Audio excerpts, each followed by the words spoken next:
Tuan yang dirahmati Allah sekalian, Alhamdulillah pembangunan Ma'had Tahfiz Integrasi Madinatul Huffaz fasa kedua mulai dibina yang akan menelan kos sebanyak 8.4 juta di Gombak. Maka Ustaz mewakili warga tahfiz, pihak pengurusan tahfiz mengalu-alukan sumbangan daripada tuan-puan untuk tujuan tersebut. Sekian, terima kasih. Assalamualaikum warahmatullahi wabarakatuh. Ustazah mengalu-alukan ya tuan-puan untuk sebarang bentuk sumbangan, doa ya, dan juga sokongan, motivasi, semangat semualah untuk kami. Dan terima kasih semua ya, jazakallah khairan katsiran.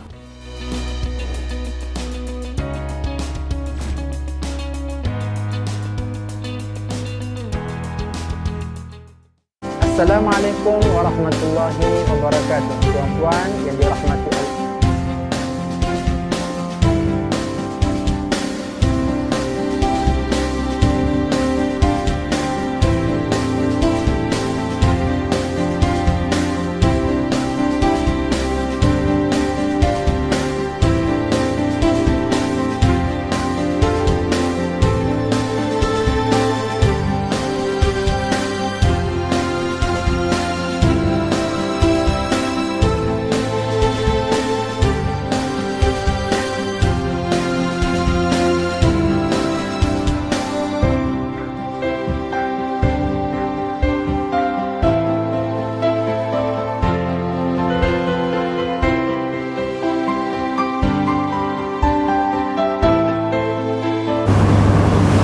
Assalamualaikum warahmatullahi wabarakatuh. Bismillahirrahmanirrahim.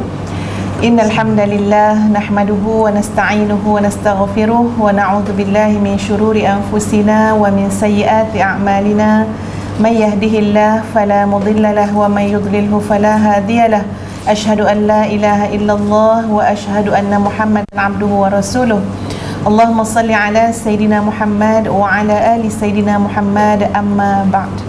Terlebih dahulu Ustazah memang mengalu-alukan seluruh penonton Jom Tu Jannah Community Madinatul Huffaz dan Jom Tu Jannah yang begitu setia setiap Khamis malam Jumaat, hampir setiap Khamis malam Jumaat bersama-sama dengan kami jam 9.30 malam, berkongsi sedikit pengetahuan yang ada ya, berkongsi pengalaman ya, dan sebagainya.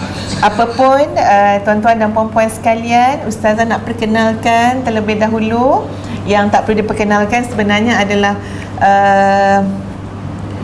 nak kata ya, memang kita memang sentiasa berdua lah tuan-puan ya, bukan saja dalam Jom Tu Jannah, malah suami Ustazah ya, yang berbahagia Al-Fadhil Ustaz Dr. Azhar Yaakob, yang sama-sama menemankan talk show kita pada malam ini. Dan yang sangat special sekali, tetamu istimewa kita yang sudah tidak asing lagi tuan-puan sekalian, iaitu yang berhormat Senator Ustazah Hajah Nuridah binti Saleh, Ahli Dewan Negara. Apa khabar Ustazah? Okay, Alhamdulillah. Alhamdulillah, Masya Allah ya.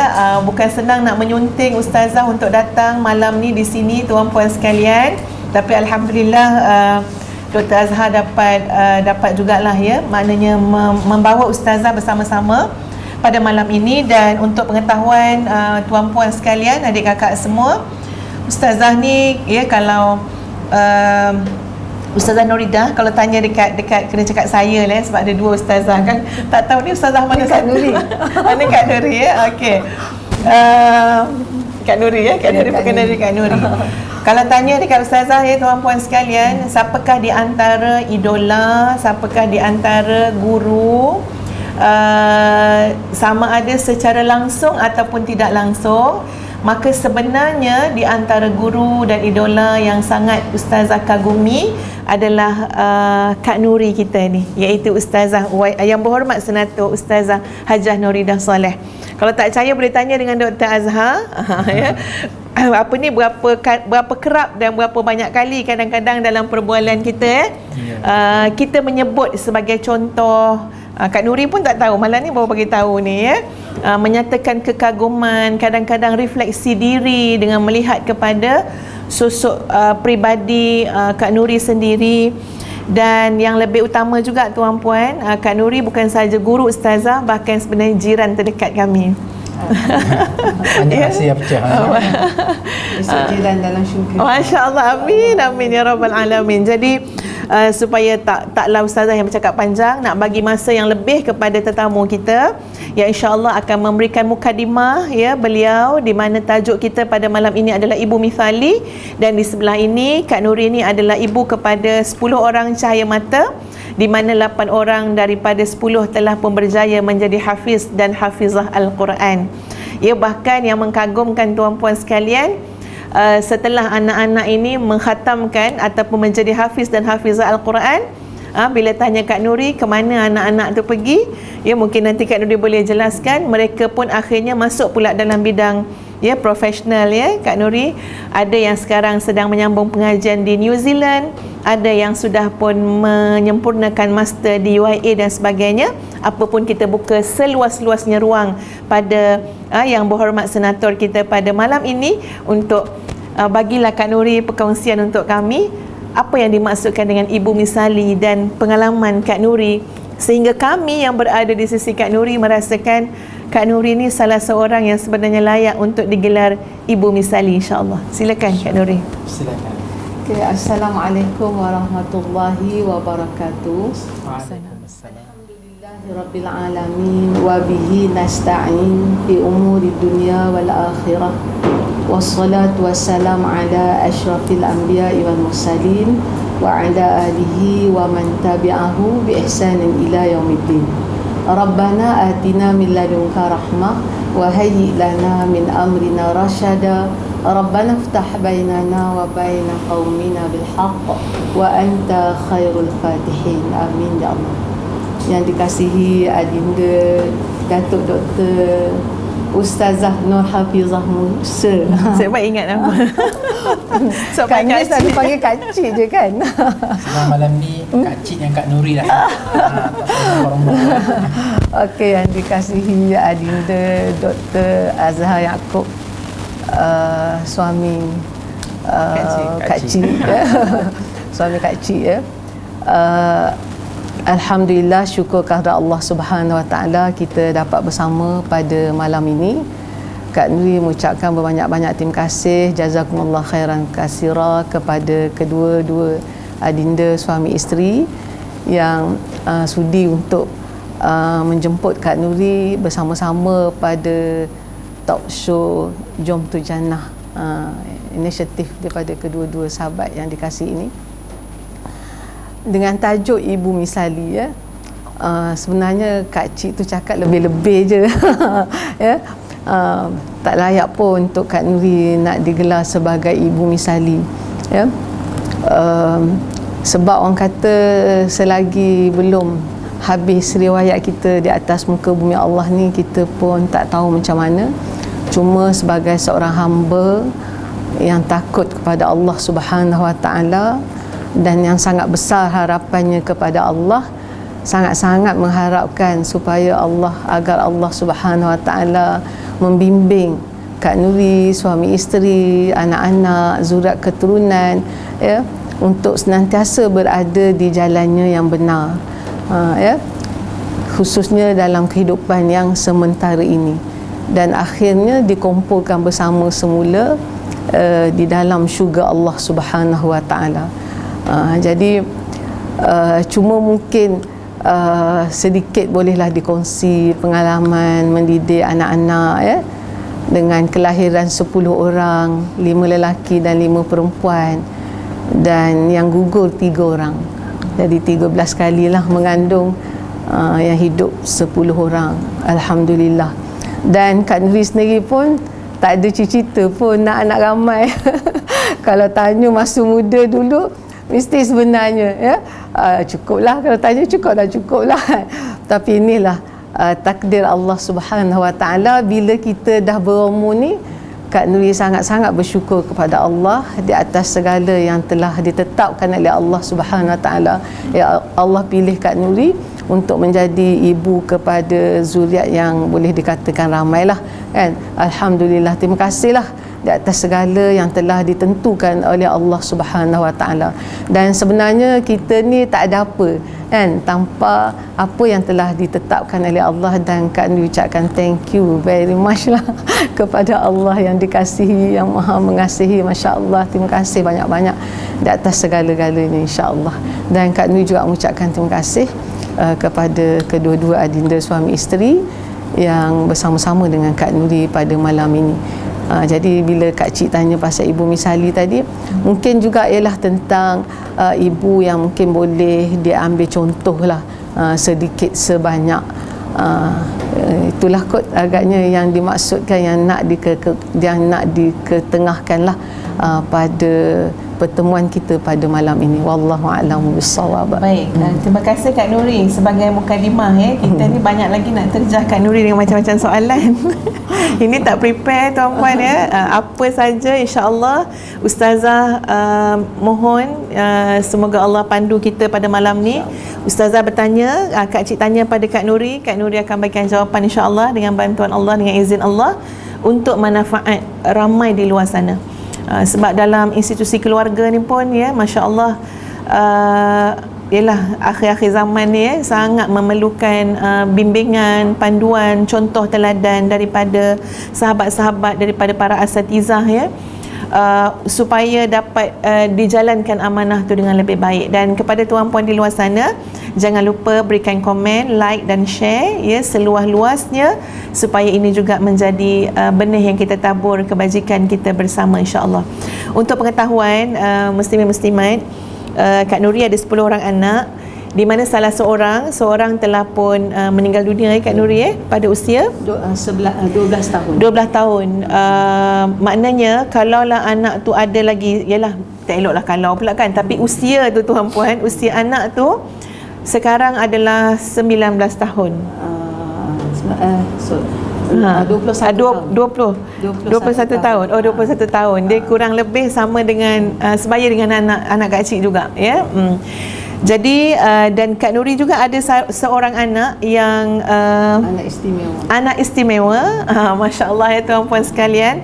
Tetapi kesibukannya adalah luar biasa dengan amanah yang sangat banyak. Mungkin nampak macam Kak Cik ni sibuk berdakwah sebab dapat ditrace melalui media sosial. Tapi ada banyak kerja yang Kak Nuri buat yang tidak terdedah di media sosial, tapi sibuknya Kak Cik percaya berlipat-lipat kali ganda lah daripada Kak Cik sendiri. Jadi Kak Nuri, ini soalan lagi pada Kak Nuri ni, sebab Ustaz memang dah bagi apa? Lesen besar lah. Lesen besar. Tanya apa sekali pun. Ustaz dah bagi lesen besar ya. Kalau Ustaz ada soalan pun Ustaz boleh tanya terus pada Kak Nuri. Jadi Kak Nuri, dalam mendidik anak daripada dalam kandungan sampailah anak besar, kalau boleh Kak Nuri kongsikan 5 petua ataupun 5 resepi lah ya, yang boleh kita ambil pada malam ni, dan insya-Allah sama-sama kita, kami semua ni lah ya, berazam untuk cuba mencontohi dan mengamalkan. Sila Kak Nuri. Okey, terima kasih Kak Cik. Ni pada pengalaman Kak Nuri daripada muda lah. Daripada muda Kak Nuri ni alhamdulillahnya Allah ada bagi sedikit ujian. Sakit lah, Kak Nuri sakit buah pinggang dulu sebelum Kak Nuri masuk universiti, masuk hospital. Jadi masa tu terfikir aku ni macam mana ni nak masuk universiti ni, macam mana kan. Sebab ingatkan kawan dah isi borang, minta sana sini, banyak tempat minta. Kak Nuri masa tu ingat mengadap satu borang je lah. Kita pun tak apa sihat, masuk hospital jenis bengkak-bengkak sembab ni kan, badan ni sakit buah pinggang masa lepas upper 6 tu. Kemudian Kak Nuri berada di hospital Pekan lama kat sana. Dan masa yang sama Kak Nuri isi borang. Kak Nuri tulis kat situ nak masuk kat mana. Kak Nuri tulis nombor 1 nak masuk UM, nombor 2 nak masuk UM, nombor 3 baru UKM kan. Jadi lepas tu dalam dua hospital duk fikir dapat ke tidak ni kan, kita pun tak sihat. Tapi dengan alhamdulillah, dengan izin Allah, Kak Nuri mimpi tau. Ini cerita lah, baru nak cerita dengan Kak Cik kan. Kak Nuri pernah mimpi masa berada di hospital tu, Kak Ni mimpi ada seorang tua datang berjubah putih, dan dia bacakan ayat pada Kak Nuri. Ayat tu, in tansurullah yansurkum wa yusabbit aqdamakum. Jadi Kak Nuri rasa itulah antara ayat yang ataupun pegangan hidup Kak Nuri lah sejak daripada Kak Nuri muda kan. Bila Kak Nuri masuk UM tahun 1, Kak Nuri ada dalam usrah dengan seorang ustaz. Jadi Kak Nuri cakap dengan ustaz tu. Ustaz tu kata, baguslah ayat tu, awak pegang ayat tu. Dia kata. Jadi sebab tu Kak Nuri pun suka cakap. Kalau Kak Cik perasan, Kak Nuri cakap dengan muslimat selalunya kan, Kak Nuri akan sebut, Kak Nuri kata, mesti ayat tu Kak Nuri sebut kan. Jika kamu tolong Allah, Allah akan tolong kamu dan Allah akan teguhkan kedudukan kamu. Jadi itu pegangan nombor 1 Kak Nuri lah. Yang Kak Nuri pegang, bahawa dalam kehidupan ini apa-apa mesti Allah dulu. Mesti Allah dulu. Dan Kak Nuri pernah cakap dengan muslimat. Kak Nuri kata, sekarang ni kita bersama-sama berada dalam gerak kerja amal jama'i kan. Kak Nuri kata, dan kita cuba menyempurnakan segala yang dituntut oleh Allah. Maksud tolong Allah itu ialah kita mentaati segala titah perintah Allah, sama ada untuk individu kita, dalam keluarga, masyarakat, negara dan dunia. Kak Nuri kata, dalam rangka sebenarnya kita nak mendapat sesuatu daripada Allah. Sebab Allah offer dekat kita, jika kamu tolong Allah, Allah akan tolong kamu. Jadi Kak Nuri pun selalu cakap kat satu muslimat, muslimat tulislah apa, tulis 1, 2, 3. Kak Nuri cakap apa je nak dengan Allah. Kak Nuri kata kan, itu sebagai, itu tawaran Allah kepada kita. Tapi ada syarat lah, bersyarat, iaitu dengan kita menolong Allah Subhanahu Wa Taala, iaitu menyempurnakan sekadar kita, insya-Allah, segala yang dititah perintahkan oleh Allah dalam Al-Quran, sama ada untuk diri kita, juga tanggungjawab kita kepada keluarga kita, dan tanggungjawab amar ma'ruf nahi munkar yang telah menjadi core business kepada baginda Rasulullah sallallahu alaihi wasallam dan juga para sahabat serta para pejuang Islam yang terdahulu. Jadi Kak Nuri pun sendiri cakap dengan anak-anak. Kak Nuri kata, kalau dari awak Kak Nuri kata, terutama dah besar dah, kita dah boleh slow talk dengan mereka kan.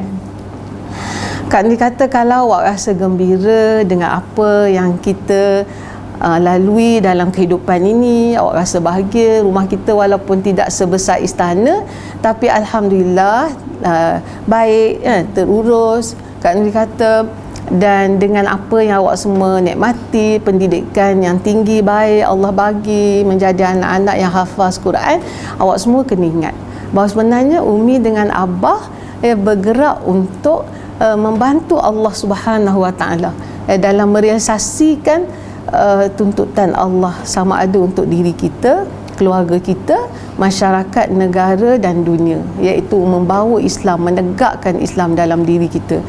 Jadi semua orang mesti ingat tu sebenarnya. Itu yang utama yang mesti kita laksanakan, yang mesti kita pegang. Jangan kedekut dengan Allah Subhanahu Wa Taala untuk melaksanakan titah perintah Allah. InsyaAllah Allah itu adalah Allah Al-Haq, Allah yang maha benar, yang tepat pada janjinya, insyaAllah. Jadi itu yang pertama. Pada Kak Nuri pegang daripada muda dengan ayat tersebut. Dan yang kedua, Kak Nuri suka sebenarnya bila dalam kuliah kan, bila kita ni masa tu belum kahwin lagi, antara yang Kak Nuri suka juga ialah dengan apa yang dipesan oleh Allah Subhanahu Wa Taala dalam hadis qudsi. Di mana Allah kata, ana inda zanni abdi. Aku sebagaimana sangkaan hamba-hambaku. Jadi Kak Nuri memang pegang hadis tu dalam semua hal. Hatta nak masuk exam pun Ustaz pun syarah dua-dua ni kan. Sehingga Kak Nuri ingat lagi masa Kak Nuri kahwin, masa final year, Kak Nuri dah duduk kat luar. Bila malam exam, kawan Kak Nuri telefon, Nuri, awak baca apa Nuri? Sebab dia tahu yang Kak Nuri teka tu akan masuk, insya-Allah. Jadi Kak Nuri pegang betul hadis tu, ana inda zanni abdi. Maksudnya kita kena senantiasa positif dengan Allah Subhanahu Wa Taala dalam semua hal.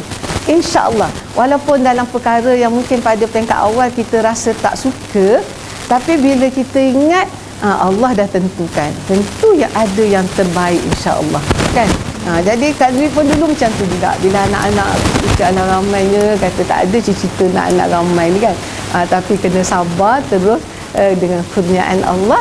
Rupanya bila kita dah tua macam ni, dah veteran macam ni, Kak Nuri rasa Alhamdulillah, terima kasih Allah pilih Kak Nuri mempunyai zurat keturunan yang ramai. Kak Nuri rasa Kak Cik pun macam tu juga kan. Anak ramai juga ni. Tapi tak boleh lama Kak Nuri. Ramai lah tu. Berapa orang Kak Cik? 8. Okey, Alhamdulillah kan. Jadi Nak kejar lagi. boleh lagi, muda lagi. Jadi tu kemudian seterusnya Kak Ni ada catat sikit, dan juga Kak Ni suka juga sebutkan di mana Allah di mana Allah Subhanahu Wa Taala mengajar kepada kita melalui lisan Nabi sallallahu alaihi wasallam supaya memperbanyakkan doa.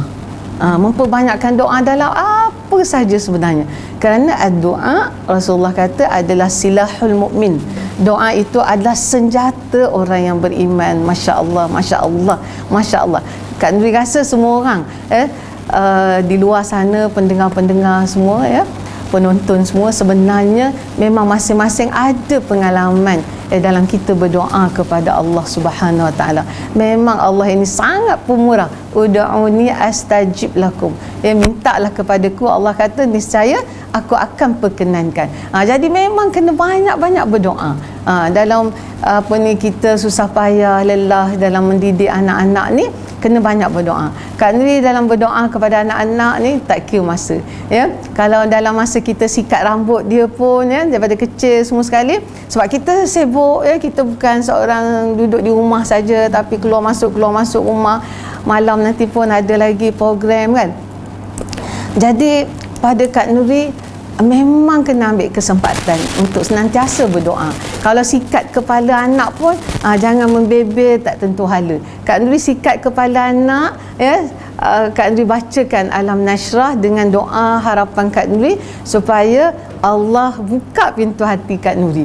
Belajar sikit, buka pintu hati anak-anak Kak Nuri. Belajar sikit cepat dapat. Itu memang makna kita berdoa kan. Kita secara tak langsung sebenarnya kita berdoa kepada Allah. Dan Kak Nuri nak anak-anak Kak Nuri ni dengar cakap Kak Nuri, dengar cakap-cakap yang baik Umi Abahnya, dan apa saja nasihat yang baik. Antaranya Kak Nuri juga bacakan pada anak-anak Kak Nuri ayat akhir surah Ali Imran tu.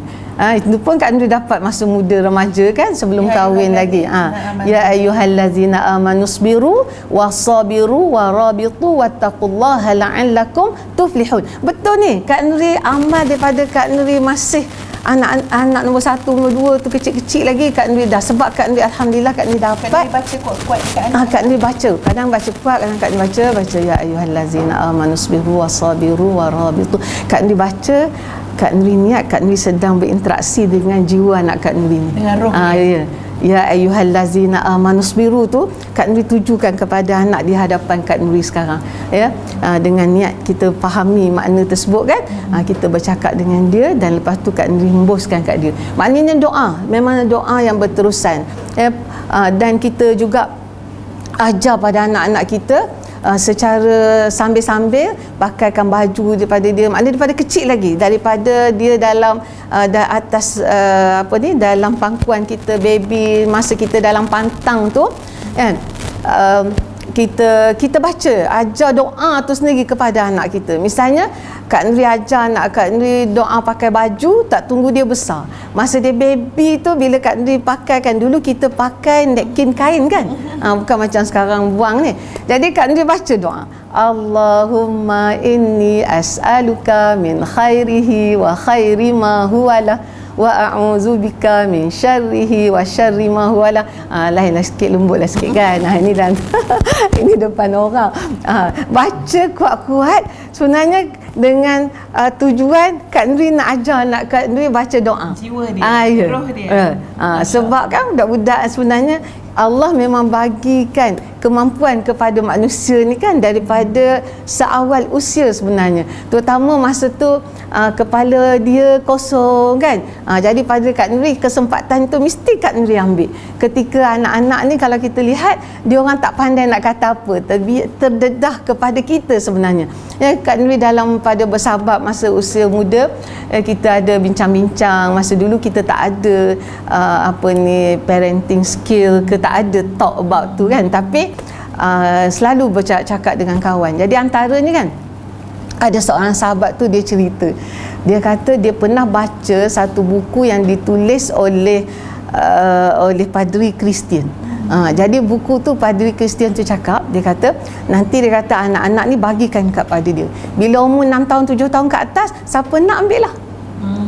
Jadi Kak Nuri teringat, oh benar apa yang dinyatakan oleh baginda Rasulullah sallallahu alaihi wasallam, bahawa anak-anak itu ibarat kain putih. Ibu bapa lah yang Yahudi, Menasrani atau memajusikan anak-anak. Jadi Kak Nuri selalu sebut kalau cakap pasal ini, Kak Nuri kata masa anak-anak kita baby tu lagi, daripada awal kelahiran, pada Kak Nuri jangan lepaskan peluang. Sebab masa tu dia tak ada pilihan, dia terdedah pada kita. Bila umur 2 tahun kita suruh pakai baju hijau, dia nak pakai baju biru. Contohnya kan, kita suruh pakai seluar ni, dia nak pakai seluar tu, dia dah ada pilihan. Jadi sebelum dia ada pilihan pada Kak Nuri dah masuk dah, betul. Macam CPU tu masukkan terus ke dalam tu supaya dia tak bercerai tanggal kan. Jadi kita masuk. Kak Nuri memang dah ambil kesempatan berkat daripada berbincang-bincang dengan kawan-kawan secara tak langsung. Di situ mengajar kepada kita macam mana kita nak didik anak-anak kita kan.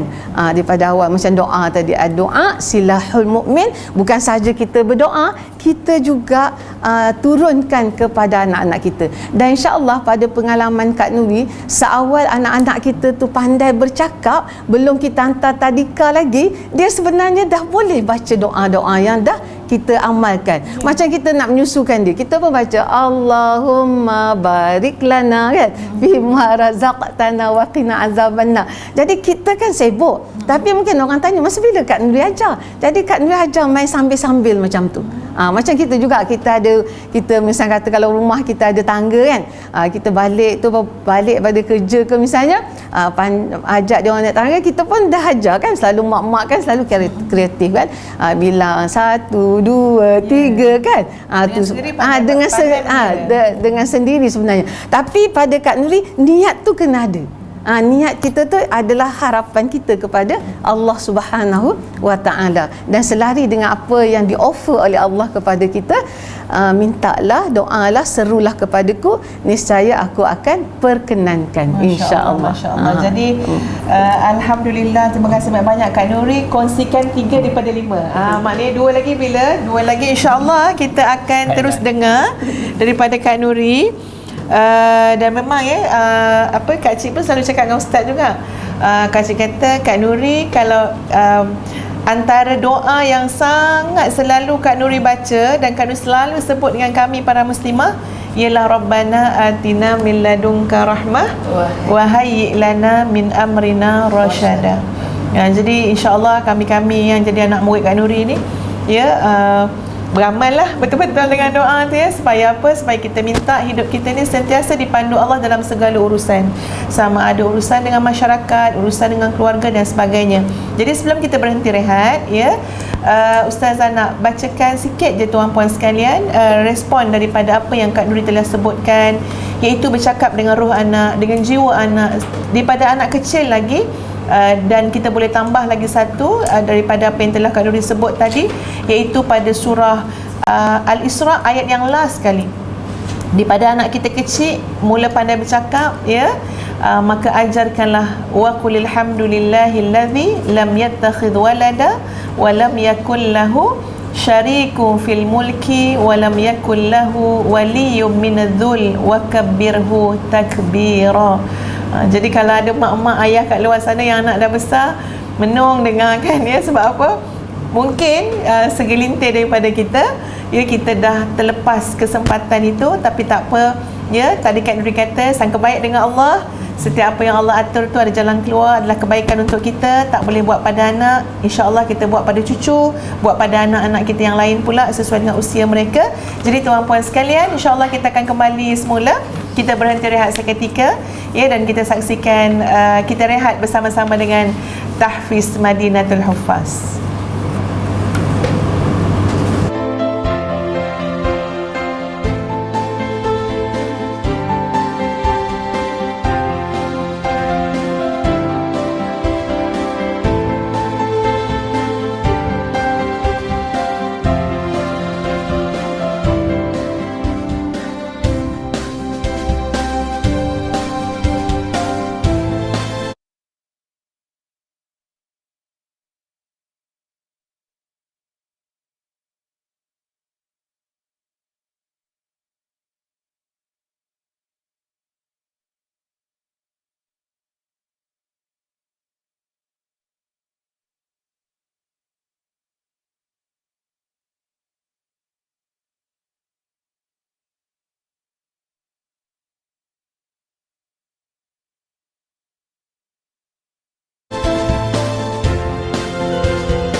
Assalamualaikum warahmatullahi wabarakatuh. Puan-puan yang dirahmati Allah sekalian, alhamdulillah pembangunan Ma'had Tahfiz Integrasi Madinatul Huffaz fasa kedua mulai dibina yang akan menelan kos sebanyak 8.4 juta di Gombak. Maka Ustaz mewakili warga Tahfiz, pihak pengurusan Tahfiz mengalu-alukan sumbangan daripada tuan-puan untuk tujuan tersebut. Sekian, terima kasih. Assalamualaikum warahmatullahi wabarakatuh. Ustazah mengalu-alukan, ya tuan-puan, untuk sebarang bentuk sumbangan, doa, ya, dan juga sokongan, motivasi, semangat semualah untuk kami. Dan terima kasih semua, ya, jazakallah khairan katsiran.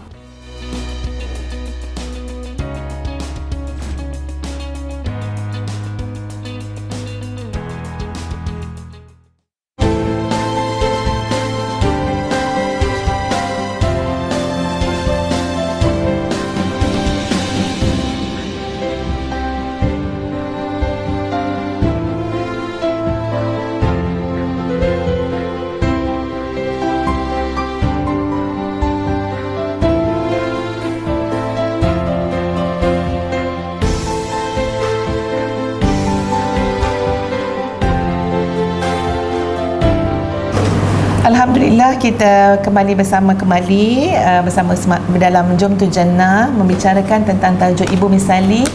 Dan kita sangat bersyukur kepada Allah kerana dapat menampilkan yang berhormat Senator Ustazah Hajah Nuridah binti Saleh, Ahli Dewan Negara, yang juga merupakan ibu kepada 10 orang cahaya mata yang alhamdulillah, ya, telah berjaya melahirkan hafiz dan hufaz.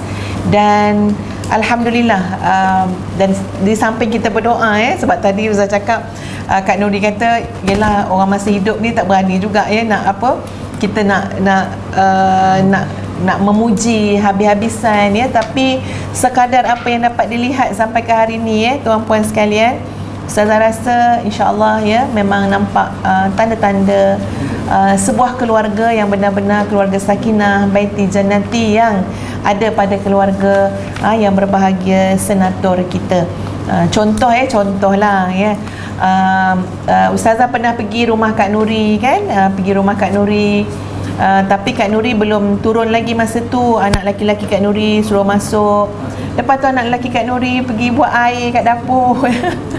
Ya, buat air kat dapur, hidangkan air, kan, ya. Jadi macam dalam hati tu, Masya Allah, ya. Kalau anak perempuan tu mungkin biasa, tapi bila anak laki-laki, ya, menyantuni tetamu, siap buat air. Jadi rasanya memang anak-anak ini mendapat satu didikan adab, ya, akhlak yang sangat terpuji daripada ibu bapanya. Jadi tuan-puan sekalian, sebelum kita dengar sambungan daripada Ustazah Hajah Nuridah kita, ya, ustazah ataupun kak cik nak minta pandangan. Ini ada wakil daripada kaum bapa yang dengar daripada tadi kita berdua berborak kan wakil daripada kaum bapa. Mungkin ada apa-apa komentar daripada Dr. Azhar kita setelah mendengar tadi perkongsian yang sangat mengkagumkan dan memberi inspirasi kepada kita semua daripada Kak Nuri sebentar tadi. Okay, baik, terima kasih. Bismillahirrahmanirrahim. Assalamualaikum warahmatullahi wabarakatuh. Sahabat-sahabat sidang penonton Jom Tu Jannah, terima kasih kepada Yang Berhormat Senator Kak Nuri dan juga kepada Ustazah Kak Cik Niki biar sama nama Jadi begini saja, bila Ustaz dengar atas apa yang Kak Nuri sebut tadi, pertama sekali sebelum Ustaz terlupa lah, banyak di hujung-hujung tadi Kak Nuri bentangkan doa itu, doa ini, ayat itu, ayat ini. Mungkin sebahagian daripada ayat-ayat tersebut, terutama sekali para penonton di luar sana, baca dan hafaz insya-Allah. Tetapi feel itu tidak ada. Baca marra sahab, berlalu sebagaimana awan berlalu. Tak dipancu, tak didapatkan akar kefahaman yang betul.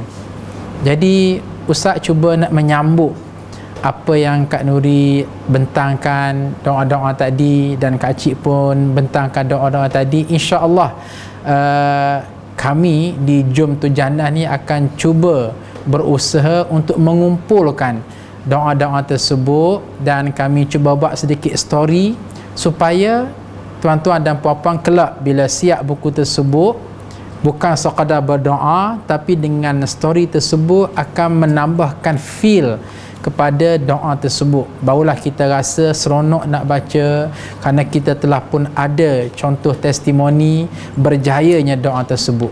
Apatah lagi kita yakin doa ini bukan calang-calang, datang daripada Allah Subhanahu Wa Taala yang menuntut supaya kita berdoa dan dirakam sendiri oleh Allah dalam Al-Quranul Karim. Itu insya-Allah lah kami berjanji untuk mendokumentasikannya. Tunggu lagi bila dan bila tu, wallahu alam lah, kami akan cuba rangka secepat yang mungkin insya-Allah. Itu yang pertama. Yang kedua ialah satu perkara yang mungkin juga Ustaz akan tanya Kak Nuri sekali lagi, iaitulah bercakap tentang niat. Ada beberapa perkataan yang Kak Nuri sebut tentang niat. Dalam Islam sendiri penyebut innamal a'malu binniyat. Setiap sesuatu itu bergantung kepada niat. Dan bila kita ada niat, kita ada nawaitu, kita ada tujuan, maka kita akan mulai bergerak supaya mencapai niat tersebut. Jadi apa yang Ustaz cuba nak relate, contoh anak Kak Nuri 10 orang, 8 orang telah pun berjaya menjadi hafiz dan hafizah Al-Quranul Karim. Ustaz yakin dia tak akan berlaku secara spontan, kecuali sama ada Kak Nuri ke ataupun Abang Azmi ke, suami Kak Nuri, suami isteri ni ada satu concern yang niat yang kuat, sekurang-kurangnya berkata pada lubuk hati kecil masing-masing, aku nak sangatlah supaya anak aku ni menjadi hafiz dan hafizah Al-Quranul Karim.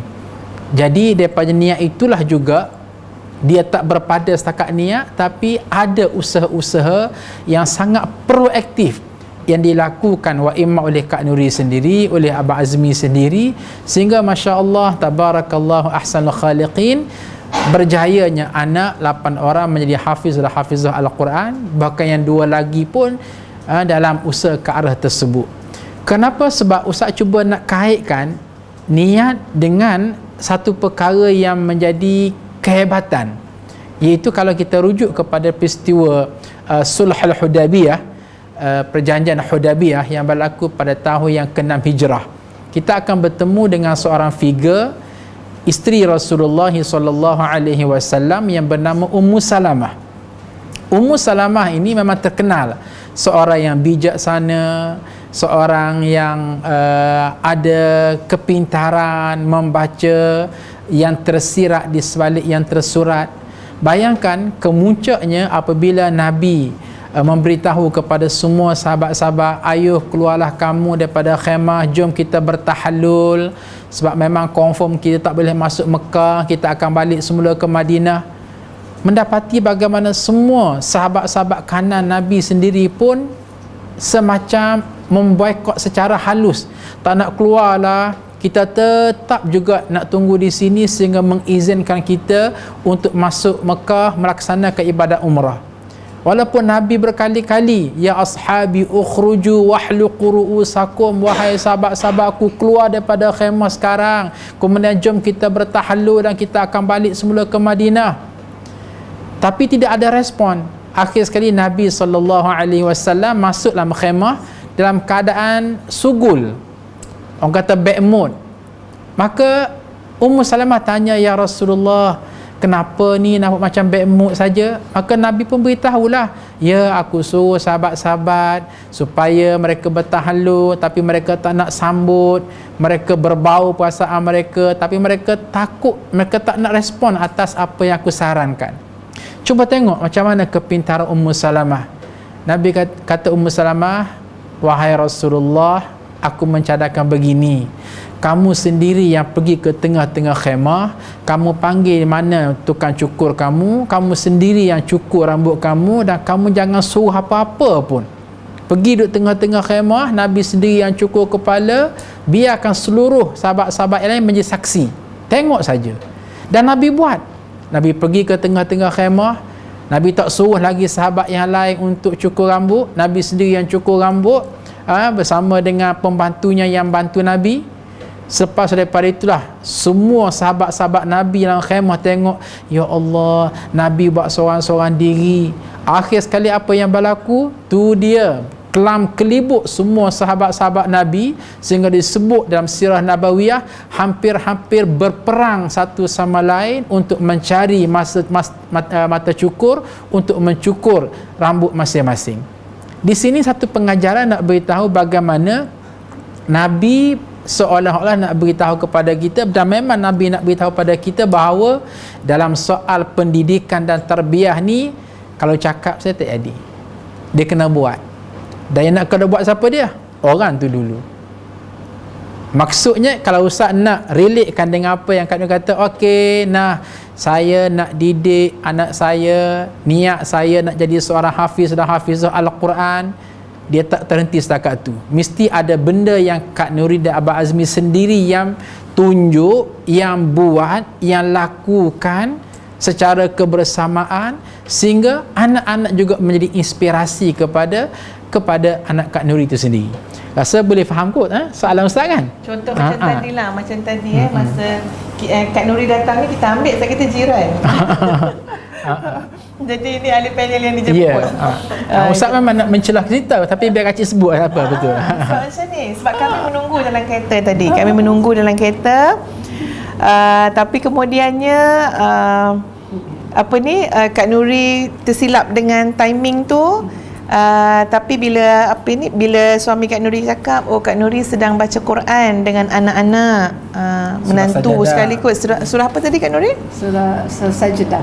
Surah Sajdah kan, dengan satu surah apa tak ingat dekat baca 3 lah malam-malam kan. Sajdah, Al-Mulk, Waqi'ah.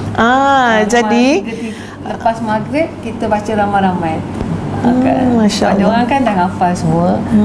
Tu nak simulate balik lah. Jadi bila kami sebenarnya Ustaz Kak Cik dengan Ustaz tak bincang apa-apa pun kan, tapi maknanya kami berada pada satu keadaan ataupun hati tu berfikir benda yang sama bila dengar apa dia. Masya Allah, sempat lagi Kak Nuri mencuri, ataupun tak sedap pula guna mencuri masa, memang memperuntukkan masa untuk apa? Walaupun nanti nak bertemu dengan ummah, walaupun nanti nak bertemu dengan masyarakat, ada live, tapi kok mana pun, selagi mana sempat dengan anak-anak, dengan keluarga, isilah dengan sesuatu yang sangat bermakna. Dan baca Quran dalam keluarga ni, Masya Allah, dia terlalu-lalu bermakna nilai dia, kebersamaan tersebut. Dan Alhamdulillah, sebelum kami melangkah bawa Kak Nuri pun, kami dah nampak dah satu sisi yang macam tadilah yang Dr. Azhar sebut, sebagai seorang ibu dan ayah, tidak sudah hanya dengan bercakap, hanya dengan menegur, dengan menasihat. Sebenarnya kadang-kadang ya, tanpa disedari, mungkin Kak Nuri tak nak sebut benda tu, tapi kami yang melihat, menilai ni, ya, sebenarnya banyak benda yang ibu ayah tu sendiri tunjukkan contoh teladan yang baik. Sebab tu alhamdulillah ya, anak-anak tu dapat dibentuk menjadi anak-anak yang soleh dan solehah. Maknanya kalau bahasa mudahnya, kepimpinan melalui teladan. Nanti dia bukan cakap kosong. Setengah mak ayah ni Kak Nuri, nah dia balik ke rumah, dia suruh anak dia, okey baca Quran, yang dia pegang dengan remote Astro tu 101, 102, 103. Jadi kontra tu. Kecuali mak ayah pun sama duduk bersimpuh dengan anak dia sendiri. Jadi apa komen Kak Nuri? Okey, Assalamualaikum warahmatullahi taala wabarakatuh. Terima kasih kembali pada Kak Cik dan juga Ustaz Dr. Azhar dan juga para penonton yang dikasihi sekalian. Memang Kak Cik dan Ustaz Kak Nuri memang nak sebut, tadi dah sebut 3 kan. Yang nombor 4 tu, yang nombor 4 Kak Nuri nak cakap, sebenarnya ibu bapa mesti menjadi model kepada anak-anak, ya. Kak Nuri teringat macam mana sebenarnya kalau kita juga diajar oleh Allah Subhanahu Wa Taala. Sesungguhnya sebagaimana yang Allah kata, laqad kana lakum fi Rasulillah uswatun hasanah liman kana yarjullah wal yaumil akhir wa dzakarallaha katsira. Sesungguhnya pada Rasulullah itu ada contoh tauladan bagi orang yang mengharapkan Allah, yang mengharapkan kebahagiaan di hari akhirat, yang banyak mengingati Allah, kan. Jadi di sini apa yang Kak Nuri faham, bahawa antaranya ialah memang manusia itu dia memang perlukan kepada contoh. Bagi manusia terbanyak, maka dan umat yang akhir zaman ini, maka baginda lah yang merupakan idola, ikon, contoh tauladan yang untuk ditiru oleh kita. Jadi bagi suatu keluarga kecil, tak dapat tidak sebenarnya ibu bapa lah yang mesti menjadi contoh tauladan. Sebab memang fitrah manusia ni dia memerlukan kepada contoh untuk ditiru. Dapat tengok. Dia nak tengok, kan. Bukan saja bercakap. Bahkan Allah sendiri pun marah kat kita, kan, kalau cakap je tak buat, kan. Macam mana Allah kata? Kabura maqtan an taqulu innallaha yuhib kabura maqtan indallah an taqulu kabura maqtan indallahi an taqulu ma la taf'alun. Besar kemurkaan Allah kamu cakap tak serupa bikin, kan. Jadi kita khususnya mesti menyedari apa sebenarnya tugas ibu bapa, kan. Dia adalah merupakan contoh kepada anak-anak sebenarnya, contoh yang paling dekat, yang secara sedar tak sedar anak tu meniru sebenarnya. Betul tak, anak tu meniru kita. Jadi sesiapa pun jadi ibu bapa, bila dia nak sesuatu pada anak-anak, sebenarnya kitalah yang mulakan dulu. Ibda binafsi, kan. Kita mesti mulakan dengan diri kita dahulu. Kak Nuri satu soalan, tak nak soalan tu lupa. Kak Nuri pernah tak marah-marah ke anak? Pernah tak stres masa mendidik anak? Kalau pernah, macam mana Kak Nuri atasi perkara tu? Biasalah, manusia biasa, terutama dalam usia muda, kan. Rapat-rapat tu anak dekat-dekat kita pun masih muda, kan. Mungkin dah berumur ni dia dah agak bertenang sedikit lah, alhamdulillah, ya. Masa muda-muda tu memang ada nak marah sebenarnya, kadang nak marah, kan. Tapi bila ingatkan bahawa inilah amanah Allah, kan. Dan Kak Nuri sendiri, kalau misal kata anak degil-degil ke ataupun menangis, kan biasa budak-budak menangis, Kak Nuri teringat macam mana masa baginda mendapat wahyu, kan. Mula-mula kan bila Saidina Jibril sebut, minta Rasulullah kata iqra, bacalah. Rasulullah kata aku tak kerti bacalah. Tak kerti juga sampai 3 kali sebut suruh baca, tak boleh baca juga. Lalu apa yang dibuat oleh malaikat Jibril ialah dia peluk Rasulullah, kan. Jadi pada Kak Nuri, Kak Nuri kata ni salah satu juga formula lah dalam Kak Nuri mendekat ni nak didik anak-anak. Kalau buat kerenah tu, tambah lagi memang mak pesan anak-anak jangan dibiarkan menangis lama-lama, kan. Nanti dia kata keras hati lah. Jadi dah pada macam tu dah orang tua-tua sebut. Jadi macam ni juga satu motivasi dan usaha untuk kita kan. Dan setelah samping Kak Nuri teringat kisah tersebut. Jadi pada Kak Nuri, kalau misalnya kata anak kata tak pandai, tak nak ke, pada Kak Nuri memang kena peluk dan rapatkan dia pada dada kita sebenarnya. Jadi dia pun mungkin rasa bertenang kan, tenang dengan pelukan kita tu. Dan insya-Allah dia boleh ikut. Kak Nuri sendiri pun bila balik ke rumah, misalnya kata kan, balik rumah, balik kerja, kita angkut anak-anak daripada rumah pengasuh bawa balik, Kak Nuri memang tak tinggal dia orang, tak terus pergi ke dapur ke kan. Abang Azmi pun sangat sporting, tak ada nak marah. Jadi Kak Nuri biarkan dulu. Apa dia nak tunjuk perasaan dengan Kak Nuri, dia nak lanyak kita ke apa ke, Kak Nuri biarkan dulu. Bagi masa tempoh dia macam selalu budak kan, kalau kita perhati 6 jam, 7 jam, 4 jam tertinggal, ada je lah bila jumpa je buka mak tu terutamanya, ada je yang dia nak buat kerenah kan. Jadi pada Kak Nuri, masa tu Kak Nuri rasa tidak sesuai, Kak Nuri balik bekerja ke dapur, nak masak bersilat kat dapur. Jadi Kak Nuri kena layan dia orang dulu. Dan Abang Azmi pun tak ada nak marah-marah, nafsu tak siap lagi kat dapur. Dia sendiri pun ringan tulang untuk bantu kerja. Selalunya anak-anak dia akan terpa kat ibu lah kan, daripada bapa tu. Jadi abah masa tu kena mainkan peranan. Jadi kalau Kak Cik tengok macam anak-anak Kak Nuri yang lelaki pun tak rasa segan silu nak masuk dapur ke. Sebab abah dia pun buat macam tu kan. Jadi sama je kerja sekarang ni pada Kak Nuri kat dalam rumah tangga masing-masing semua. Kalau kata lipat kain ke, anak lelaki pun kena pandai lipat kain, kena bersih katil, kemas katil, nak pergi sekolah apa, Kak Nuri memang didik daripada awal lagi. Sebab bila kalau kita tak kemas awal-awal, bila balik ke rumah nanti Kak Nuri rasa masing-masing semua akan rasa kepenatan bila tengok rumah bersepah kan. Jadi Kak Nuri rasa ni sangat penting sebenarnya, sebab pengalaman Kak Nuri daripada kecil, Kak Nuri memang dah terbiasa dengan rumah yang teratur.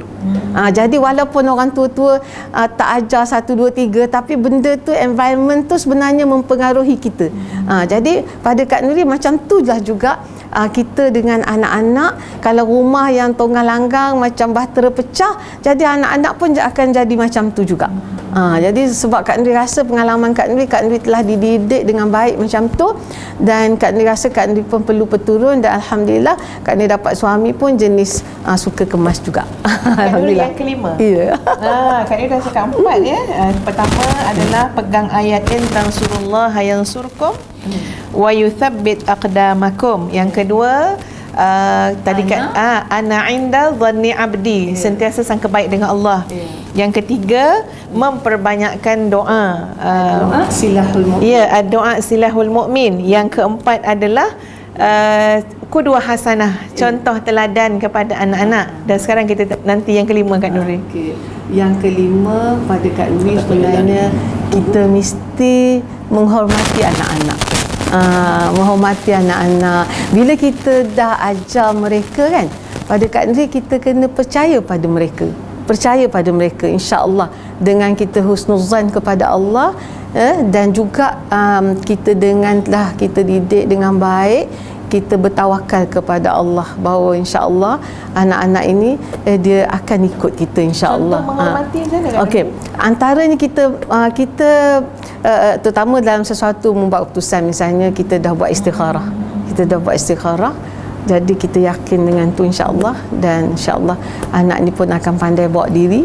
Misalnya kami mengantar anak seawal usia 10 tahun lebih kan, belum masuk 11 tahun, jauh ke overseas, ke Afrika Selatan kan. Itu setelah kita yakin, kita dah buat istikharah, kita dah tanya Allah, dan insya-Allah anak kita sendiri pun insya-Allah bukan anak yang apa orang kata yang tak terasuh begitu kan. Bukan kita nak buang anak, tetapi anak ni telah pun insya-Allah kita dah cuba didik dengan sebaiknya, dan sekarang kita beri kepercayaan kepada mereka. Jadi memang anak-anak Kak Nuri seawal usia macam tu mereka dah berhijrah, dan membina karakter sendiri dengan dalam bidang hafazan Quran tu sendirilah. Wallahu a'lam. Terima kasih banyak Kak Nuri. Tadi Kak Nuri sebut anak yang pergi ke Afrika Selatan sebenarnya sebaya dengan anak Kak Cik. Kak Cik pun ada juga yang bertanya, nak hantar tak sekali anak dengan anak Kak Nuri pergi sana. Tapi itulah perbezaan Kak Cik dengan Kak Nuri. Kak Nuri dah menyiapkan anak dan cekal untuk anak pergi sejauh itu dalam usia 10 tahun, tapi pada ketika itu Kak Cik tak boleh nak hantar.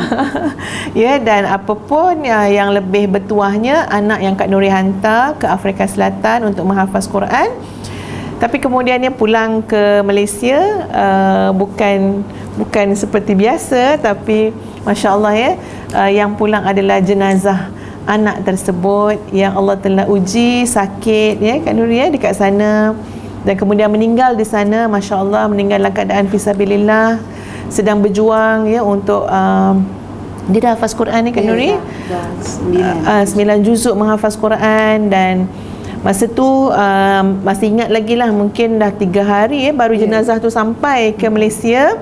Tapi Masya Allah elok lembut je jenazah, Masya Allah, lembut macam baru je meninggal. Jadi hari itu pun sama-sama kita solatkan jenazah pada anak anda Kak Nuri itu. Jadi Masya Allah, Allah dah simpankan untuk Kak Nuri kat akhirat juga seseorang yang akan menanti. Masya Allah, macam yang Kak Nuri sebut tadilah, Allah maha baik. Kita berbaik sangkalah dengan Allah. Jangan cepat stres Kak Nuri, jangan cepat marah ni cakap kat diri sendiri, dah lah ustaz kat sebelah Dan muslimin-muslimat sekalian, tadi Kak Nuri dah kongsikan beberapa ayat, iaitu surah Ali Imran ayat 200, surah Al-Isra yang tadi ustazah kongsikan ayat 111. Ini untuk kita baca selalu, ajarkan anak yang mulai pandai bercakap untuk baca. Dan juga dalam sebuah hadis Nabi sallallahu alaihi wasallam, Nabi menyarankan kalau anak tu degil ataupun tak kira siapa-siapa pun yang keras hati, Nabi dari kalangan keluarga kita, Nabi sarankan supaya kita membisikkan di telinga mereka itu surah Ali Imran ayat 83. Iaitu ayat yang berbunyi, afa ghaira dinillahi yabghun wa lahu aslama man fis samawati wal ardi taw'an wa karha wa ilaihi yurja'un. Tuan-puan boleh lihat dalam Al-Quran, tengok surah Ali Imran ayat yang ke-83. Bisikkan kepada orang-orang yang mungkin degil sikit, ke hati, liar dan sebagainya. Tapi bisik-bisik tu tengoklah jangan pula anak orang bini orang kita pergi bisik. Maknanya dekat suami boleh, isteri boleh kita bisikkan, dan insya-Allah kita share dengan sahabat-sahabat kita perkongsian yang telah disampaikan oleh Kak Nuri tadi, tuan-puan sekalian. Insya-Allah mudah-mudahan bermanfaat. Boleh. Ni bila tadi ada Kak Cik sebut kadang-kadang kita dah rasa dah berumur, kita baru dengar kan. Mungkin sebenarnya tak ada yang terlambat dengan Allah Subhanahu Wa Taala. Kak Nuri suka juga kongsi, dan ni juga antara amalan Kak Nuri lah, malam-malam kita solat tahajud dalam sujud akhir kita. Kak Nuri suka baca ayat surah Al-Ahqaf tu ayat yang ke-15 tak silap Kak Nuri, iaitu di mana Allah Subhanahu Wa Taala mengajar kita, Rabbi auzi'ni an ashkura ni'mataka allati an'amta alayya wa ala walidayya wa an a'mala salihan tardahu wa aslih li fi dhurriyyati inni tubtu ilaika wa inni minal muslimin. Kak rasa memang touching sangat kan ayat tu. Cantiknya. Jadi banyak benda kan yang Allah ajar pada kita supaya kita menjadi orang bersyukur. Lepas tu kita minta Allah bagikan kita suka nak buat amal-amal kebaikan.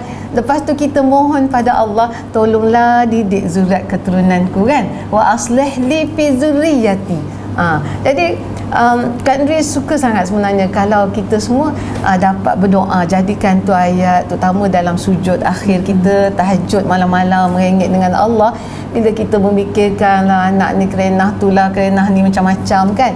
Jadi Kak Nuri rasa kita serahkan kepada Allah, dan tiada yang terlambat dengan senantiasa kita husnuzan kepada Allah dengan meminta ampun di atas segala kelalaian dan kelemahan kita sebagai seorang manusia. Wallahualam. Insya-Allah.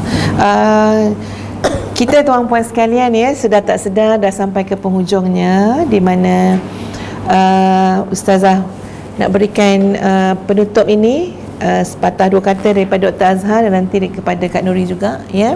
Jadi sebagai rumusannya, silakan Ustaz. Mungkin sebelum kita kepada rumusan, kita berehat seketika untuk sama-sama kita mengikuti iklan yang disediakan oleh pihak Jom Tu Jannah.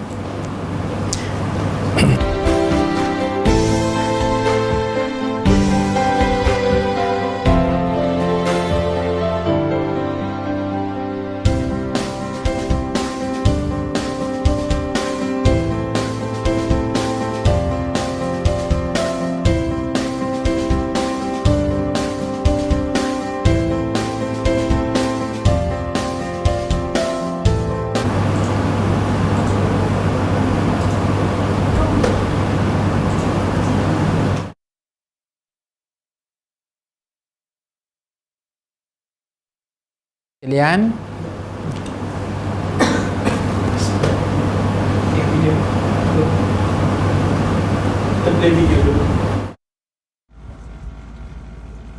Bismillahirrahmanirrahim. Assalamualaikum warahmatullahi wabarakatuh.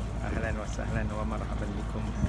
InsyaAllah kita akan bermusafir pada 26 hari bulan Mac ini sehingga 29 bersama Madinatul Huffaz, Mahat Integrasi Tahfiz pimpinan Dr. Azhar Yaakob ke Bandung untuk sama kita meredah mencari ilmu, hikmah dan kebijaksanaan, menjari tok-tok guru dan juga pesantren hebat di sana untuk sama kita mencari bekal memimpin diri, keluarga dan organisasi menuju Allah Azza wa Jalla. Allahu Akbar. Selamat kita bergabung.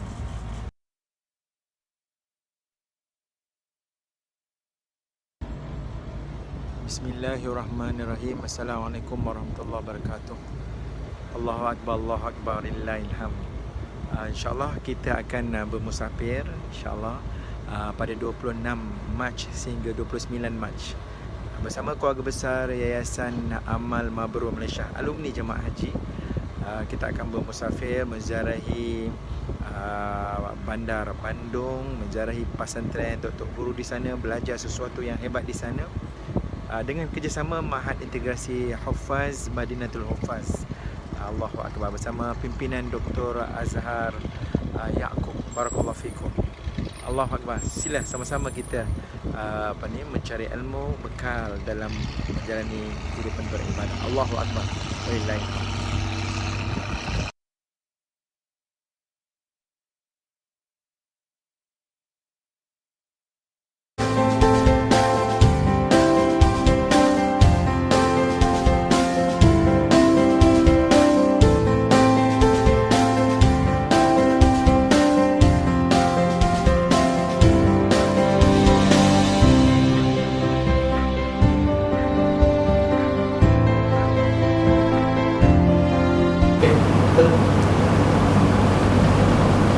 Okey, sahabat-sahabat sekalian, demikianlah tadi kalau kita lihat klip video berkenaan dengan satu program Kembara Rohani ke Bandung yang merupakan kerjasama di antara Yayasan Amal Mabrur Malaysia bekerjasama dengan Darut Tauhid, dengan Tahfiz Madinatul Huffaz, bekerjasama dengan DMA yang insya-Allah akan berlangsung pada 26 sehingga 29 Mac.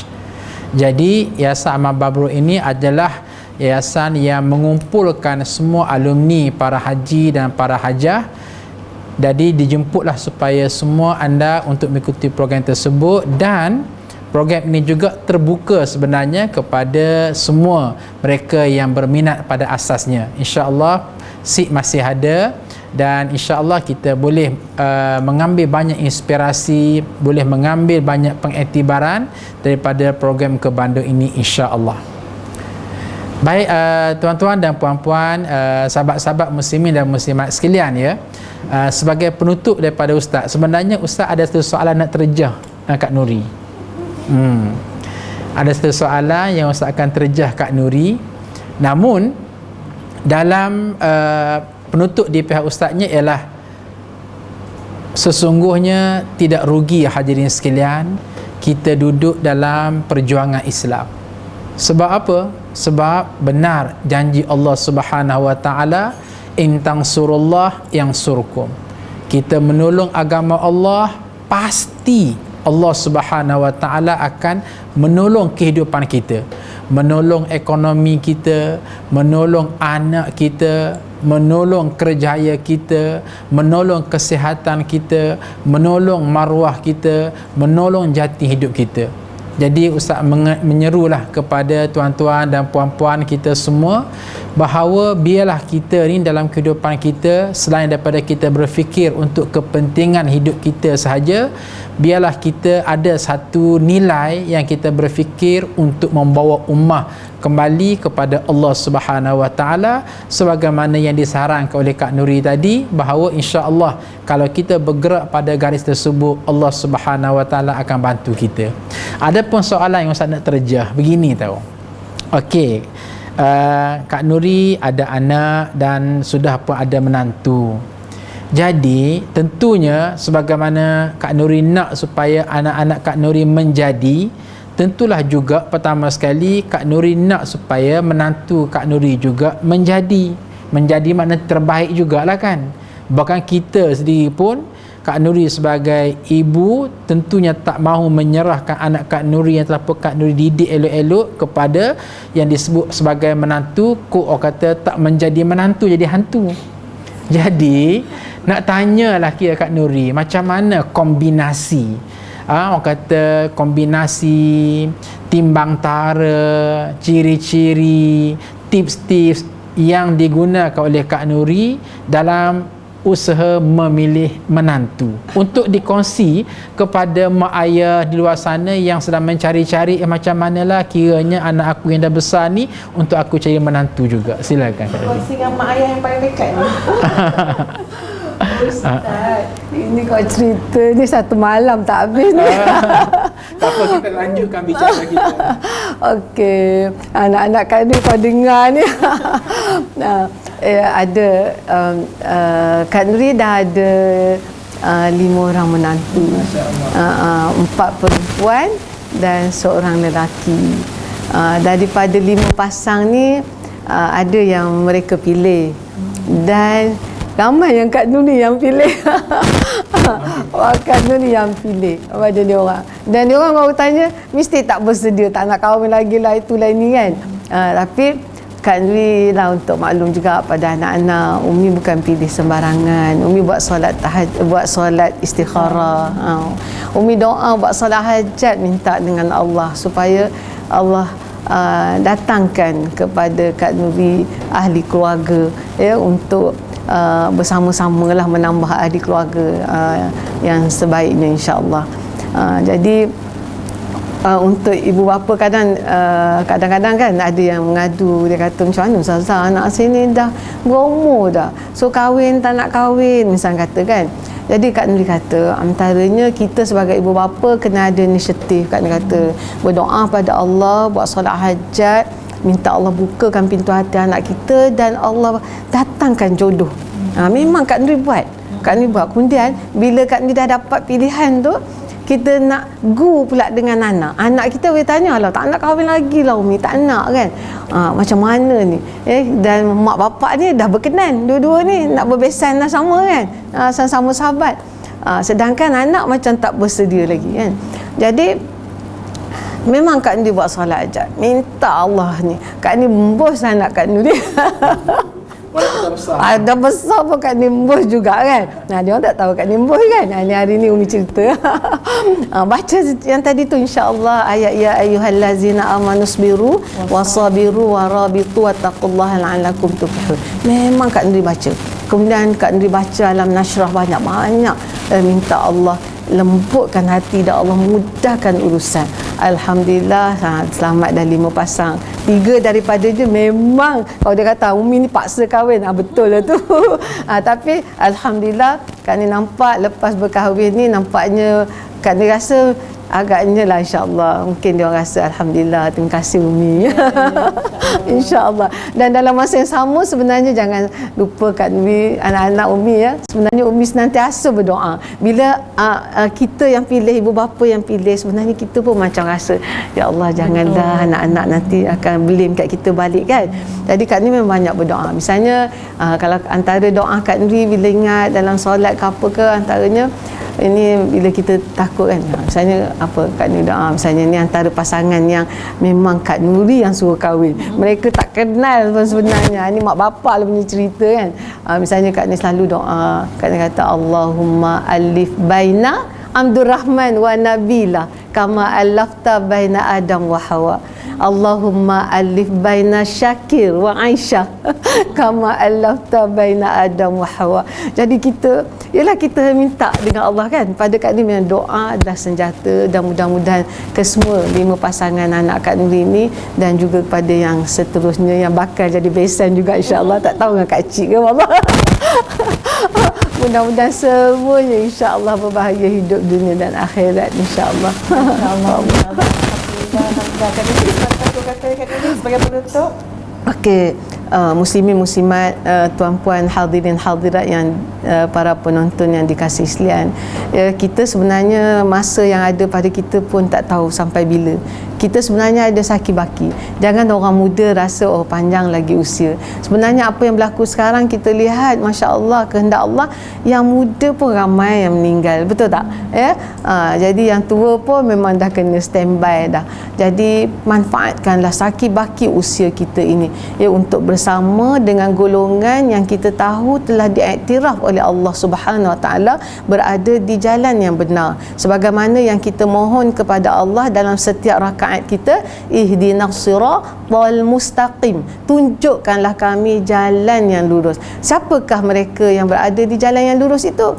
Iaitu siratal ladzina an'amta alaihim, iaitu jalan orang-orang yang kau beri nikmat ke atas mereka. Mungkin kita tanya lagi, siapakah ya Allah mereka yang mendapat nikmat tersebut? Jadi berdasarkan kepada surah An-Nisa ayat 69, Allah Subhanahu Wa Taala memberitahu pada kita sebenarnya golongan yang diiktiraf oleh Allah mendapat nikmat itu hanya 4 golongan saja, iaitu minan nabiyyin wasiddiqin wasyuhada wassalihin. Jadi muslimin muslimat, maka inilah 4 golongan yang merupakan contoh tauladan, idola kepada kita.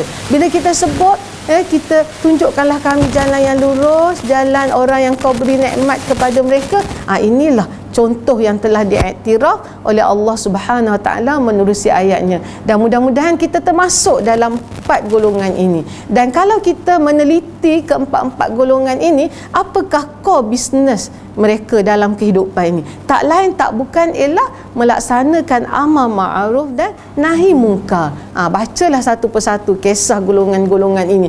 Kita akan melihat kesimpulannya, akhirnya itulah core business dalam kehidupan mereka. Tak lain tak bukan mengajak diri sendiri, mengajak keluarga dan masyarakat serta orang ramai seluruhnya untuk mengabdikan diri secara mutlak kepada Allah Subhanahu Wa Taala. Marilah sama-sama dalam saki baki usia yang ada ini, jangan lepaskan peluang ini. Sebab Allah suruh kita buat kerja masa ni saja sebenarnya dalam kehidupan yang sementara. Tetapi kita buat bukan untuk orang lain, adalah untuk diri kita. Kak Nuri pun selalu juga tuju untuk diri dan juga orang lain. In ahsantum li anfusikum wa in asatum falaha. Jika kamu berbuat baik, sebenarnya kamu berbuat baik kepada diri kamu sendiri, dan jika kamu buat jahat juga untuk diri kamu. Dan ingat Allah kata man jahada fa innama yujahidu li nafsi. Sesiapa yang berjihad, sesiapa yang berjuang, sebenarnya dia berjuang untuk survival dirinya sendiri. InsyaAllah mudah-mudahan Allah memberikan kefahaman yang mendalam kepada kita dan membimbing kita untuk tunduk patuh kepada Allah Subhanahu Wa Taala dan menjadikan kita golongan yang akan berada dalam jannah. Jom tu jannah insya-Allah. Wabillahi taufik wal hidayah. Assalamualaikum warahmatullahi taala wabarakatuh. Jazakumullah khairan katsira, khususnya kepada tetamu kita yang berhormat Senator Ustazah Hajah Nuridah Soleh. Tuan-puan boleh follow IG Ustazah Nuridah Soleh dan juga boleh sama-sama follow Facebook DMPM, di mana di dalam tu tuan-puan sekalian penuh dengan nasihat-nasihat, poster-poster yang sangat bagus. So Ustaz pun tengok ya, sangat banyak ya nasihat-nasihat, tunjuk ajar, bimbingan. Boleh follow IG Ustazah Nuridah Soleh.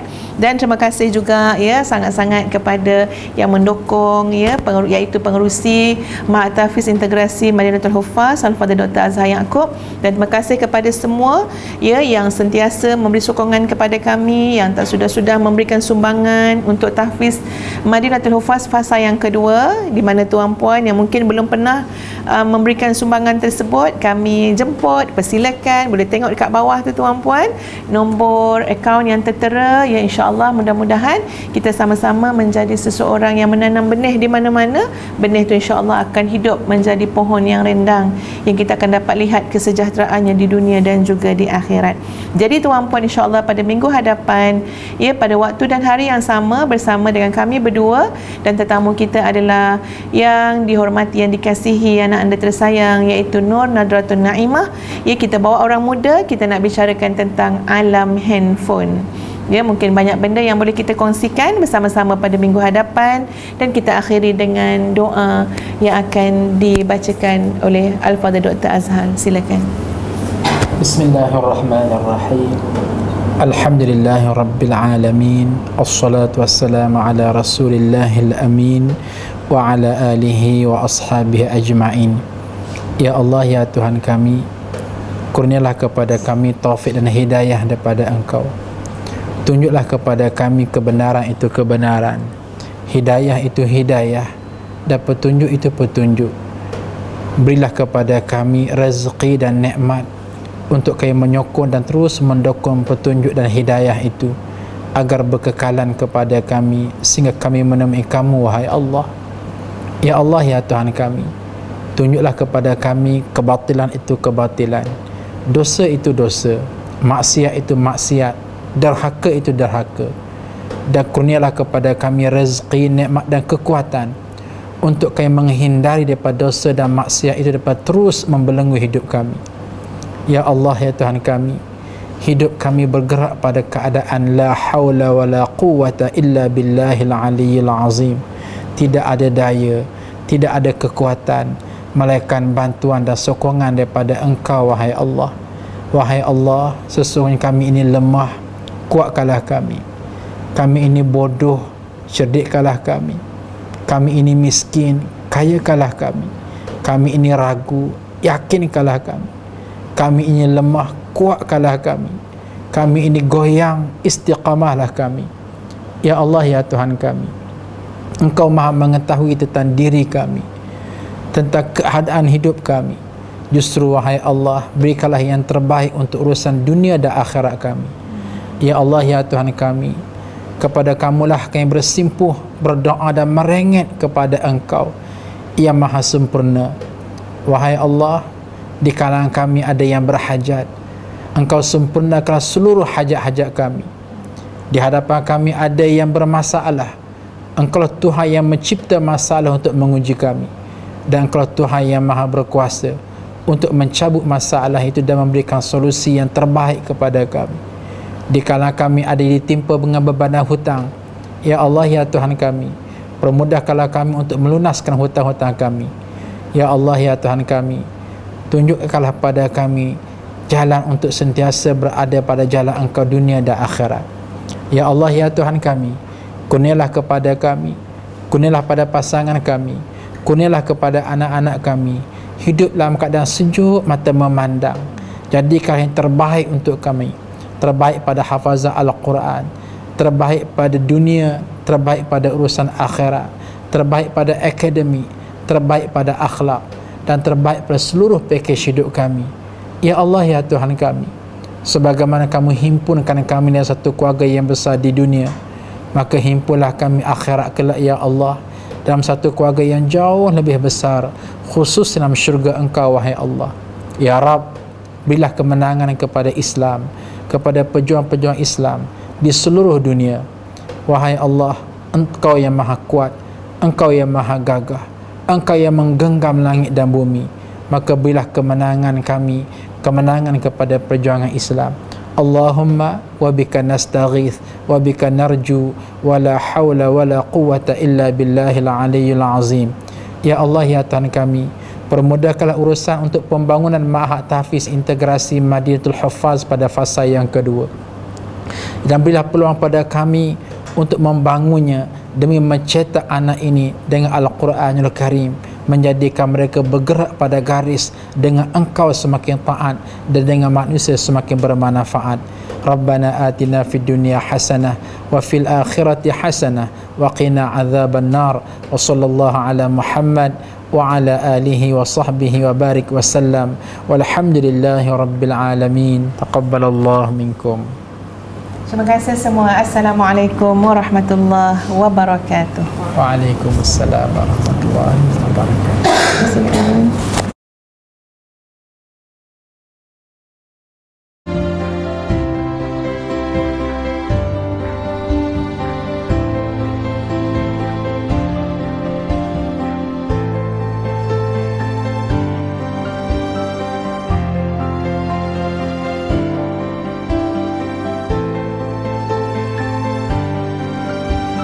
Assalamualaikum warahmatullahi wabarakatuh. Tuan-tuan yang dirahmati Allah sekalian, alhamdulillah pembangunan Ma'had Tahfiz Integrasi Madinatul Huffaz fasa kedua mulai dibina, yang akan menelan kos sebanyak 8.4 juta di Gombak. Maka Ustaz mewakili warga tahfiz, pihak pengurusan tahfiz, mengalu-alukan sumbangan daripada tuan-puan untuk tujuan tersebut. Sekian, terima kasih. Assalamualaikum warahmatullahi wabarakatuh.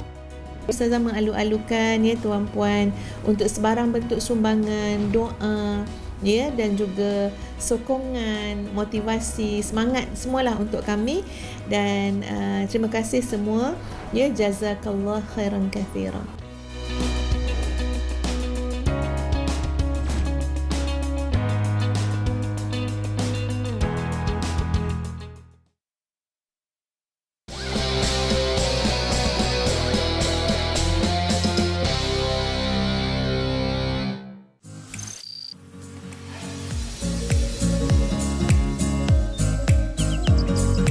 Assalamualaikum warahmatullahi wabarakatuh. Sahabat-sahabat yang Ustaz kasih semua, doakan perjalanan kami untuk Kembara Rohani ke Bandung sesi ke-17 pada 21 sehingga 24 Februari 2019. InsyaAllah semoga semuanya berjalan lancar dengan izin Allah Azza wa Jalla. Lihatlah sahabat-sahabat yang sedang menguruskan tiket mereka masing-masing, dan insya-Allah sekejap lagi kami akan fly ke sana untuk mengisi program-program yang dirancang. Ini merupakan trip yang ke-17 dan tentunya trip yang ke-18. Tuan-tuan dan puan-puan juga akan menyusul insya-Allah. Sekian, terima kasih. Kita jumpa lagi sekejap lagi. Wallahu a'lam.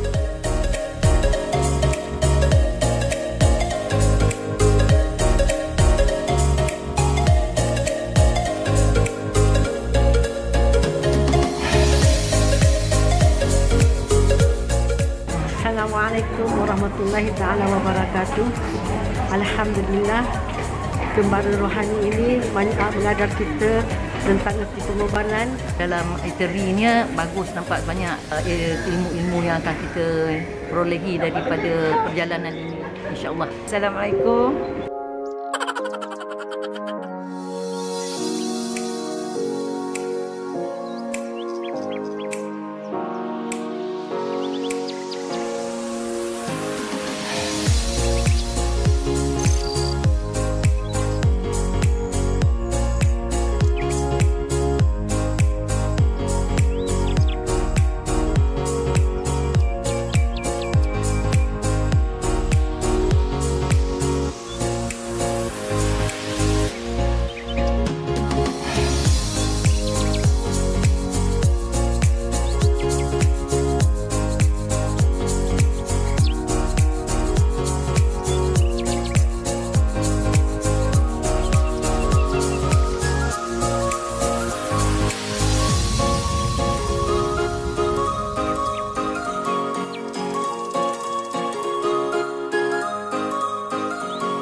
Tengah buat apa ni?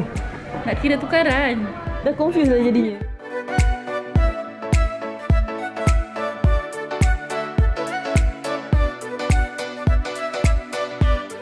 Okey, ini adalah koleksi buku-buku yang ada di sini.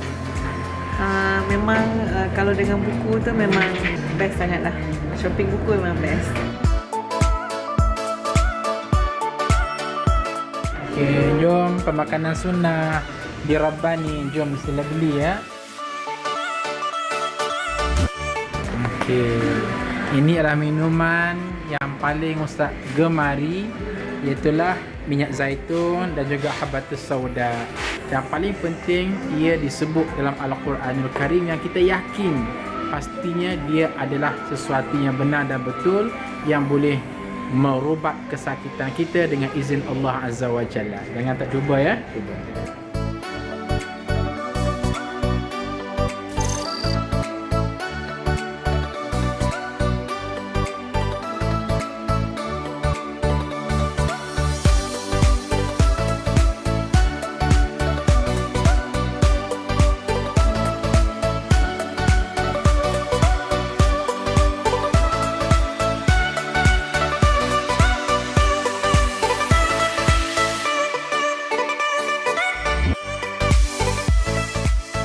Okey, nah Kembaran Rohani, sekarang kita berada di gedung menjual buku-buku agama. Di sekeliling ini ialah Al-Quranul Karim dalam berbagai-bagai versi. Ada khusus untuk hafazan, ada khusus untuk qiraat, ada khusus untuk menghafaz, ada khusus untuk menterjemah, ada khusus untuk bertadabbur. Hanya ada sebahagian besarnya di Indonesia sahaja. Oleh demikian, jangan tak datang, mesti datang bersama dengan Kembaran Rohani Bandung pada yang seterusnya, insya-Allah.